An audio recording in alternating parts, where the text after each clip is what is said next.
right, welcome to Press Game Conference. We've got Marcus Wellnell, Kevin Macias, and Justin Ford here, and we'll start with Coach Howe. Coach, a hard-fought battle for your team today, but you got the win. Your initial thoughts on getting that victory and what it means for you guys? Well, it was a great football game. So first, congratulations to Coach Warren and his team because they came in here and fought their tails off. He should be really proud of his team and their effort and what they put out there on the field today. And then I've never been around a game like that, and certainly never been around a game where you had that many things go against you and actually won the game. So congratulations to our team, too. It was a heck of an effort by our guys find a way to win that game.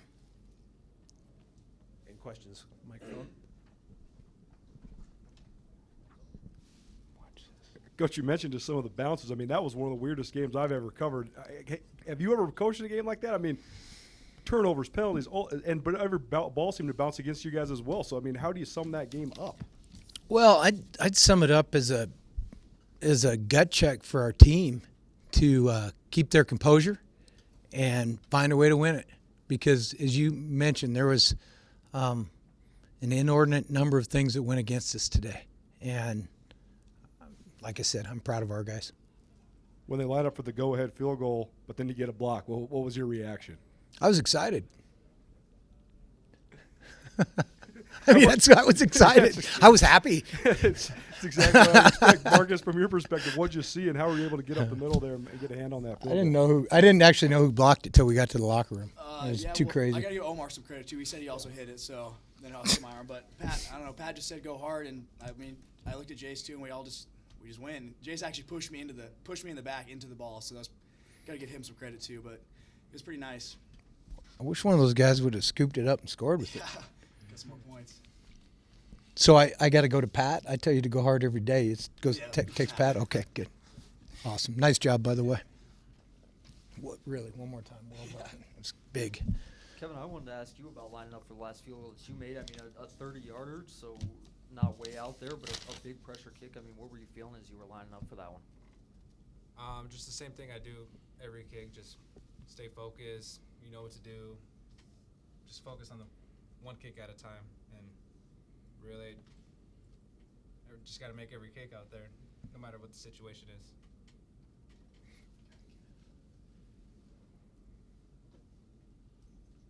You know what? Back to your question.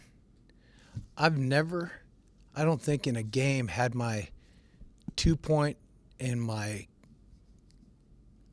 kill the clock chart out more in a game ever before. I don't think. It's wild. I mean, it's wild. Marcus, just on that block field goal, was there a specific call there, or was it just a typical formation for you guys? What did you see there? Did you see anything to exploit?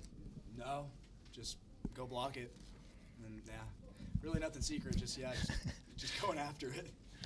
And Justin, just this game, obviously, the defense has been the talking point all year with how good it's been to lock down in that fourth quarter, especially. I think it was 20-19, and you guys really shut it down. Just your thoughts on how you guys were able to do that, with some turnovers, getting them the ball back.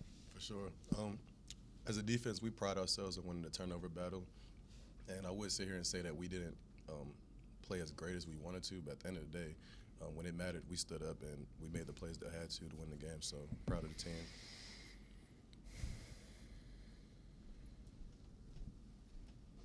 Justin, I was just curious. That interception was, obviously a crazy play, and towards the end you jumped in the end zone like you were dunking a basketball almost. I guess what was really going through your head from start to finish on that? Doing push-ups.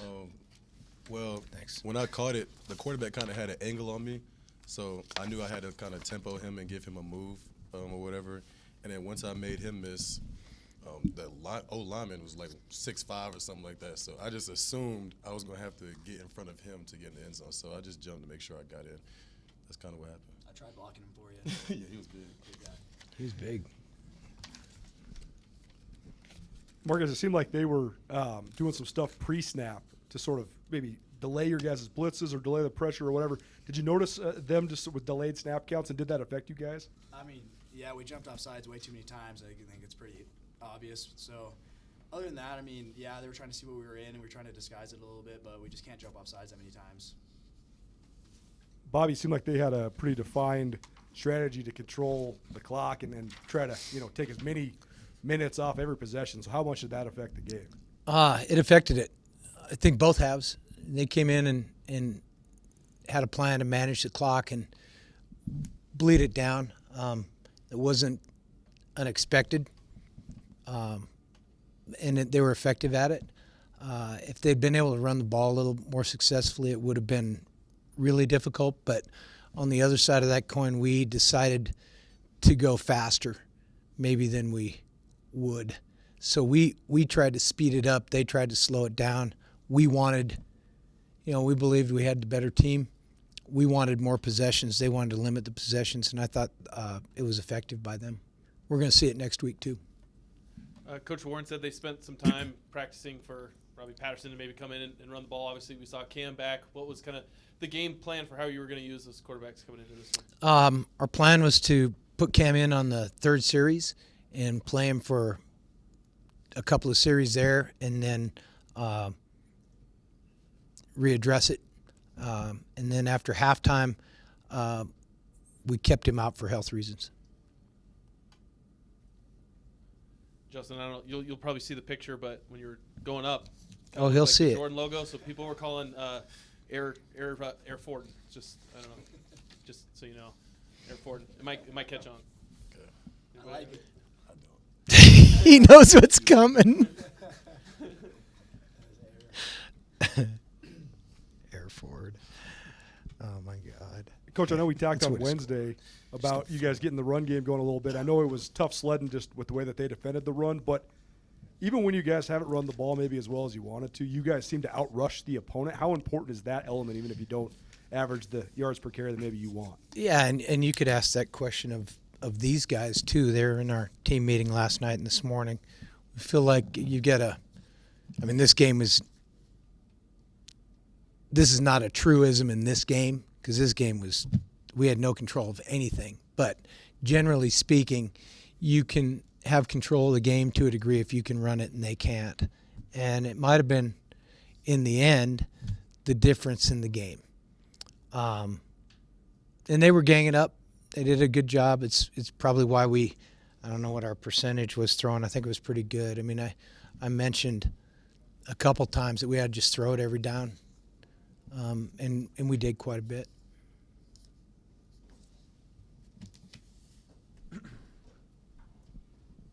Marcus, you talked about the offsides and just some of the things kind of going against you guys on defense. So were you guys able to kind of overcome those and just kind of stay mentally focused, because this game was just such kind of a wacky one? I mean, you just have to do that. You have to, bend, don't break. When things don't go your way, you just got to bow up as a defense and make some stops, and that's what we try doing.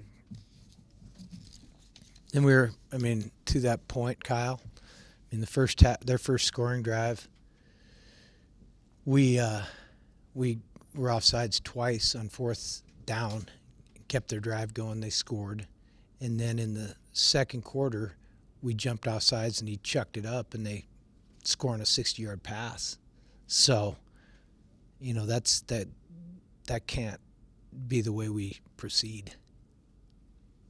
To Marcus or Justin, they kind of came out in shotgun and were struggling, and then they kind of went under center, had some success early on, but then you guys kind of seemed like you adjusted to them under center. I guess what was that like as they were kind of switching up their style on offense there? I mean, the coaches talked to us, and we saw that also going into the game too. We watched them film. They did some under center stuff, and so we just made some quick adjustments. They weren't doing really anything super different than what they were doing before, just under center. So just made some adjustments, and it worked.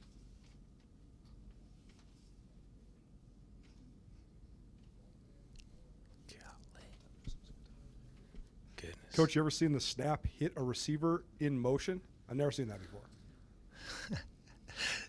That was that play probably was us today in a nutshell.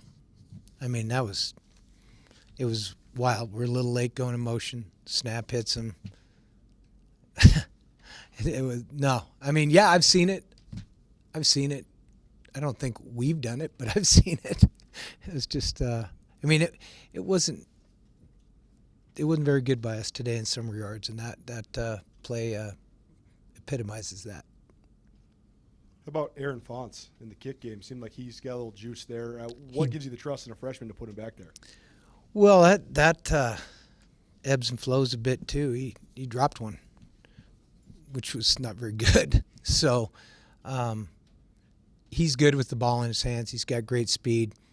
They had that short kick to like the 25, and he returned it, I think, about the far 45. It was a great return by our return team.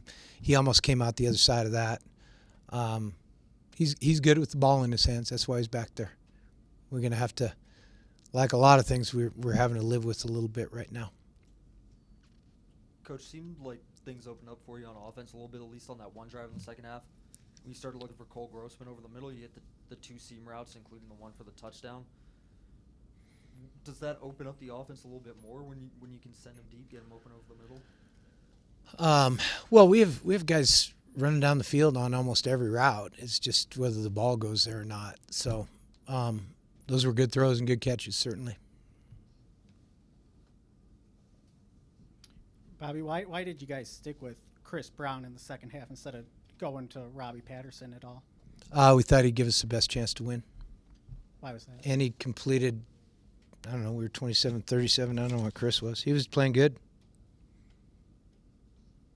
Has he shown you enough to earn a starting job? It's a at week. quarterback? It's a week-to-week business for all of us. And then Southern Utah leaving for the WAC. Would you like to see these games against them continue as non-conference games going forward? Yeah, I think. Anytime you get an FCS school out west, you gotta be trying to schedule 'em. Kevin, I was just curious. You've had a field goal block this year, but today it was obviously the guy on the other sideline who had his field goal block. Does that? Do you get excited when you like watch it and you're like, oh, I'm glad it wasn't me this time? That's funny. Yeah, I mean, at the same time, I know that what that feels like. It's unfortunate, but I mean, it's a big game. It's a team win, and I'm happy that we came up with it in the end. And just gotta play it by play every time.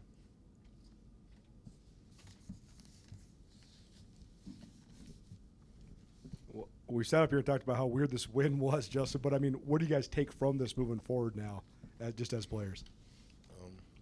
Well, we kind of knew this already, but winning is hard. So at the end of the day, if that's the end goal, and shout out to Kev for that kick, appreciate that. But the end goal, if we get that done, we'll live with it. 1 point is 2 points, 7 points, 50. As long as we win the game, I feel like the job is done. Bobby, you mentioned kind of the plan with Cam coming in. So overall, how do you think he looked today? Getting back in his first action since Eastern. I'll watch the film and diagnose that, but seemed good. Anybody else? Thanks, everyone. All right, thank you all. Thank you. Thank you.